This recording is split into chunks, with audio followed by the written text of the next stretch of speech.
Hi, and welcome back to Early Retirement Roadmap, the show that helps you plan for and thrive in early retirement. I'm Mike Upland, and today we're addressing something that hits close to home for so many retirees. The biggest financial regrets people have after they've stopped working. If you're approaching retirement or already there, this episode is for you. We'll unpack 5 of the most common missteps retirees wish they'd avoided. And stick around until the end. The final regret is one that's often overlooked, but can seriously affect your retirement lifestyle. Before we dig in, please remember that this content is based upon my research and experiences and is for educational purposes only. All right, regret number 1.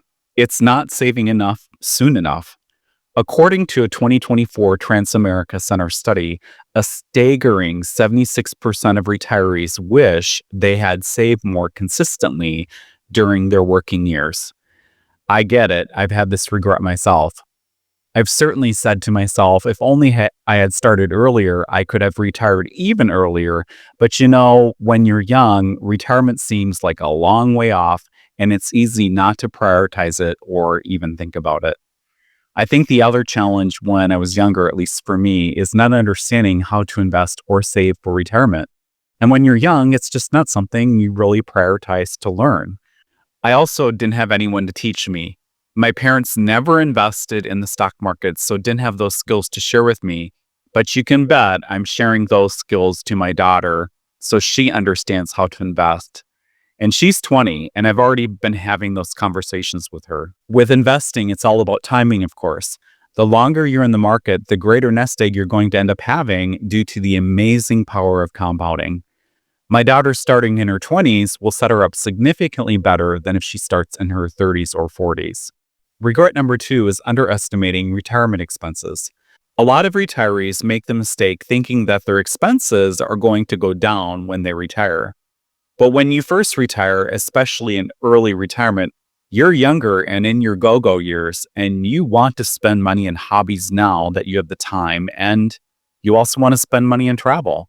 So you need more than just to cover your daily living expenses.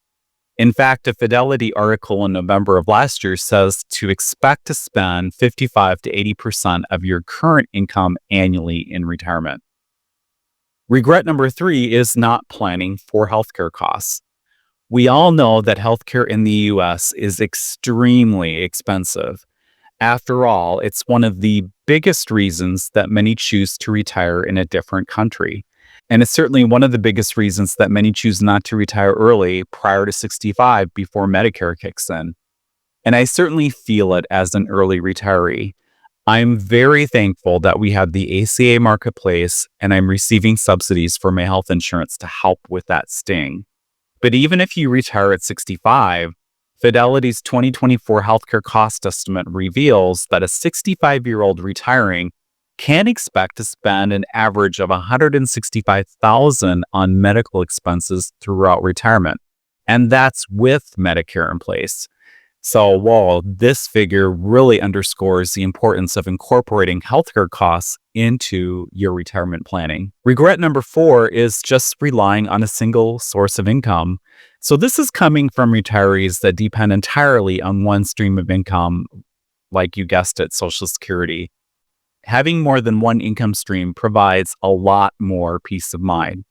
Some examples of different income sources. There's investing in stocks, of course, and dividend-paying stocks are great as the dividends provide income, but also growth.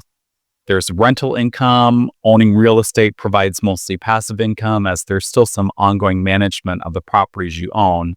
But to make investing in real estate pretty much completely passive, there are also REITs or real estate investment trusts where you can invest in real estate portfolios without having to manage the properties directly. Part-time work is also an option. You can leverage your professional skills in a part-time capacity that will both supplement your income and keep you active. Regret number 5 is not seeking professional advice.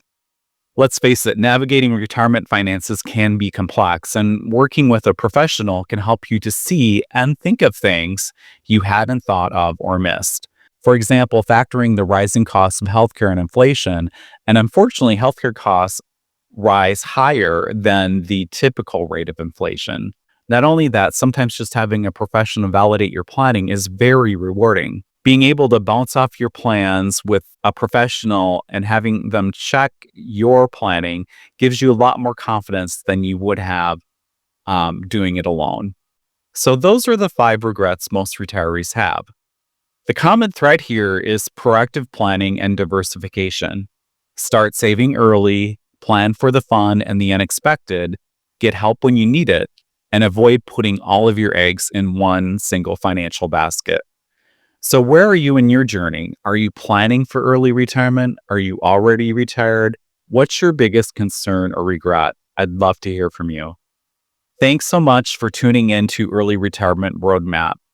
If you found this episode helpful, please follow or subscribe. And I've included links to the articles I mentioned in this podcast in the show notes if you're interested. Also, when you're not on the go, check out my Early Retirement Roadmap YouTube channel. I also have a brand new channel called Early Retired and Real, which is all about my personal stories and experiences as an early retiree. So if you're planning on retiring early, you get a sneak peek of what it's like. Or if you have retired early, just watch to identify with someone going through the same experiences. So until next time, take care and make the most of today.